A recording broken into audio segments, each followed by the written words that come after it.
নমস্কার বন্ধুরা, কেমন আছেন সবাই? আশা করি সবাই খুব ভালো আছেন, সুস্থ আছেন, আনন্দে আছেন। আপনাদের সবাইকে আমার চ্যানেলে স্বাগত জানাই। আজ আমি আপনাদের পড়ে শোনাব বনফুলের লেখা গল্প ব্যবধান।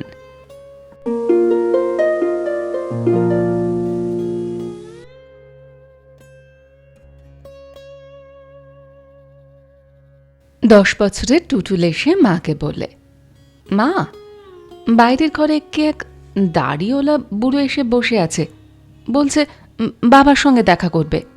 আমি বললাম বাবা নেই বাড়িতে, তবু বসে আছে, বলছে তোমার মায়ের সঙ্গে দেখা করব। টুটুলের মা সুমিত্রা রাজি হলো না, বলল, আমি কারোর সাথে দেখা করব না, বলে দে বাবা ট্যুরে বেরিয়েছেন, আজ ফিরবেন না, মা আপনার সঙ্গে দেখা করবে না। সুমিত্রার মনে হলো নিশ্চয়ই কোনো সাহায্য প্রার্থী। কালই একজন কন্যাদায়গ্রস্ত বুড়ো এসেছিল, 2 টাকা না নিয়ে উঠল না, দেখা করলেই বিপদ। টুটুল বেরিয়ে এসে বলল, বাবা ট্যুরে গেছেন, আজ ফিরবেন না, মা দেখা করবেন না আপনার সঙ্গে। টুটুল জানে বাবা ট্যুরে গেছে এটি মিথ্যা কথা, তবু মায়ের প্ররোচনায় সে মিথ্যে কথাটি বলল গিয়ে। বৃদ্ধ বললেন, ও তাই নাকি, আচ্ছা আমি যাচ্ছি তাহলে। তুমি কোন ক্লাসে পড়ো? ক্লাস 4। তোমার দাদা? দাদার পড়া ছেড়ে দিয়েছে, তরুণ দলের সেক্রেটারি হয়েছে আজকাল। তরুণ দলের সেক্রেটারি?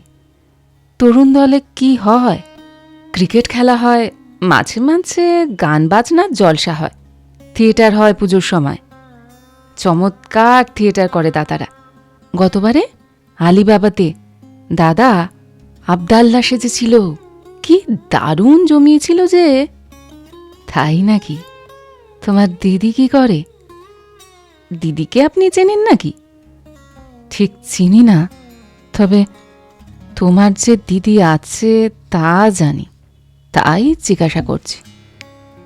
দিদি আজকাল ভিআইপি। দিদি আজকাল এক মিনিস্টারের মেয়েকে গান শেখায়। দিদিকে নিতে প্রকাণ্ড গাড়ি আসে রোজ। তাই নাকি? দিদির জন্যই বাবার চাকরিতে উন্নতি হয়েছে। আজকাল বাবা যে পোস্টে বদলি হয়েছেন তাতে খুব উপরি।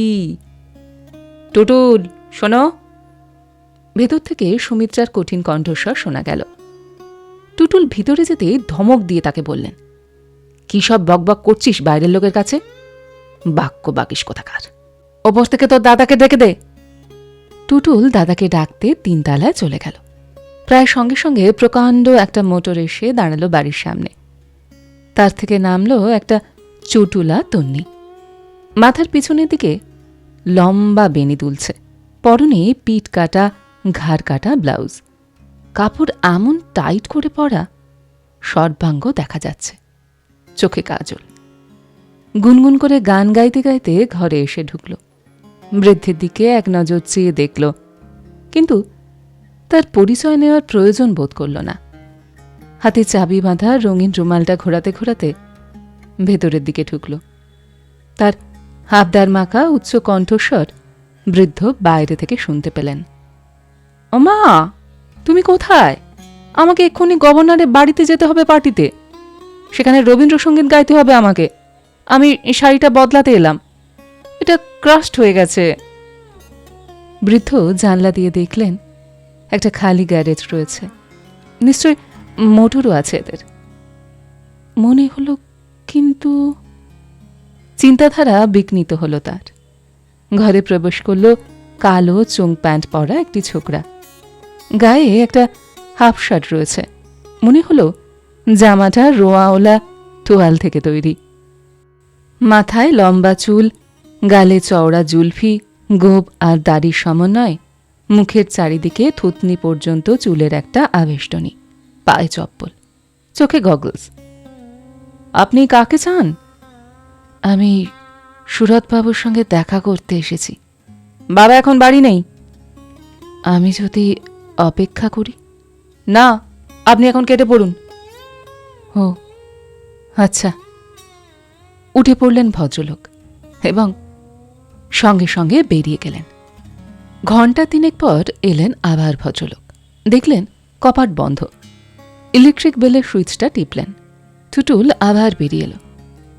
আপনি আবার এসেছেন? এই চিঠিখানা দিতে এলাম। তোমার বাবা ফিরেছেন? না। এলে এই চিঠিখানা দিও তাকে। একটি খামে মোড়া চিঠি দিয়ে চলে গেলেন ভদ্রলোক।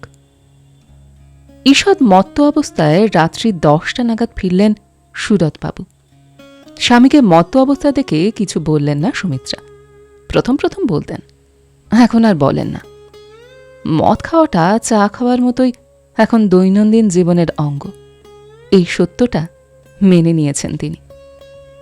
সুরতবাবু এসেই প্রশ্ন করলেন, কোনো ফোন এসেছিল? এসেছিল। তোমার স্টেনো মিস মাইতিকে তুমি সন্ধ্যাবেলা আসতে বলেছিলে? বলেছিলাম। আমি মানা করে দিয়েছি। তোমার অফিসের কাজ তুমি অফিসে করো, বাড়িতে স্টেনো ফেনো আনা চলবে না। স্ত্রীর কণ্ঠস্বরে একটু ঝাঁঝ লক্ষ্য করে হাত উল্টে সুরতবাবু বললেন, বেশ, রাত 12টা পর্যন্ত অফিসেই থাকবো তাহলে। চিঠিপত্র এসেছিল? অনেকগুলো বিল এসেছে। মদের বিল এ মাসে 300 টাকা। ও হ্যাঁ, আর এক বুড়ো তোমার সঙ্গে দেখা করবে বলে এসেছিল। দেখা না পেয়ে শেষে টুটুলের কাছে একটা চিঠি রেখে গেছে। কোনো প্রার্থী বোধ হয়। সুমিত্রা চিঠিখানা দিয়ে ওপরে চলে গেলেন। সুরতবাবু একটা সিগারেট ধরিয়ে খুললেন চিঠিখানা। শ্রী শ্রী দুর্গা শরণং পরম কল্যাণ বরেশু। সুরত, 20 বছর পর কনখল থেকে হঠাৎ এসে পড়েছিলাম। তোমাকে খবর দেবার সময় ছিল না। এসে দেখলাম কেউ আমাকে চিনতে পারছে না। তোমাদের কাছে আমার যে ফটোটা আছে সেটা আমার যৌবনের। এখন আমি 75 বছরের বৃদ্ধ। তাছাড়া গোপদারি রেখেছি আজকাল। চেহারা তো বদলেই গেছে, গলার স্বরও বদলেছে সম্ভবত। আমাকে চিনতে না পারাটাই স্বাভাবিক। পেনশন নেবার পরই যখন তোমার চাকরি হলো, তখনই আমি সংসার ত্যাগ করে কনখলে চলে গিয়েছিলাম। তখন থেকেই আমি কনখলে আছি। তোমার ছেলে মেয়েদের সঙ্গে আমার পরিচয়ও নেই তেমন। কিন্তু আজ এক নজর দেখেই বুঝলাম যে ছেলে মেয়েগুলো কেমন যেন অসভ্য হয়ে গেছে। ভদ্রবাড়ির ছেলে মেয়েদের মুখে যে ভদ্র নম্র ভাব থাকে, তা যেন ওদের মুখে নেই। তোমার বাড়িঘর, আসবাবপত্র, ড্রয়িং রুম, সোফা সেট, তোমার মোটরের গ্যারেজ দেখে মনে হলো যে মাসে তোমার অন্তত 2000 টাকা খরচ। কিন্তু তোমার মাইনে তো শুনেছি 500 টাকা। অসৎ উপায়ে অর্জন করছো নাকি? আমি সংসারের হাঙ্গামে জড়িয়ে পড়তে চাই না বলেই তোমাদের কোনো খবর নেইনি। একা একা কনখলেই সুখেই আছি। হোমিওপ্যাথি প্র্যাকটিস করছি, আর প্রতি বছর লটারির টিকিট কিনি। এবছর বেড়ালের ভাগ্যে শিকে ছিঁড়ে গেল। 1.5 লাখ টাকা পেয়ে গেছি। টেলিগ্রাম পেয়ে সেইটা নিতেই এসেছিলাম। এই বৃদ্ধ বয়সে অত টাকা নিয়ে আর কি করব? ভেবেছিলাম তোমাদেরই দিয়ে যাব টাকাটা।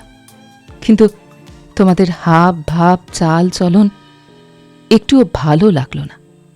তাই ঠিক করেছি টাকাটা কোনো সৎ প্রতিষ্ঠানেই দান করে যাব, আমার মা বাবার স্মৃতি রক্ষার জন্য। ভগবানের কাছে প্রার্থনা করি তিনি তোমাদের সুমতি দিন। আমাদের দেশের আদর্শকে মলিন করবার চেষ্টা করলে তোমরা নিজেরাই মলিন হবে। আদর্শ ঠিক থাকবে, এই কথাটি মনে রেখো। আমার আশীর্বাদ গ্রহণ করো। ইতি আশীর্বাদক শ্রী দশরথ গঙ্গোপাধ্যায়। বাবার চিঠির দিকে বিস্ফোরিত নয়নে চেয়ে রইলেন সুরতবাবু। সহসা একটা ছবি ভেসে এলো তার মনে। খুব ছেলেবেলায় বাবা তাকে কোলে করে পাঠশালায় পৌঁছে দিয়ে আসতেন। মনের এ ভাব কিন্তু পরক্ষণেই কেটে গেল। সহসা তার মনে হল এতগুলো টাকা বেহাত হয়ে যাবে। কিছুতেই না, খুঁজে বার করতেই হবে তাকে। টলতে টলতে বাইরে বেরিয়ে গেলেন তিনি।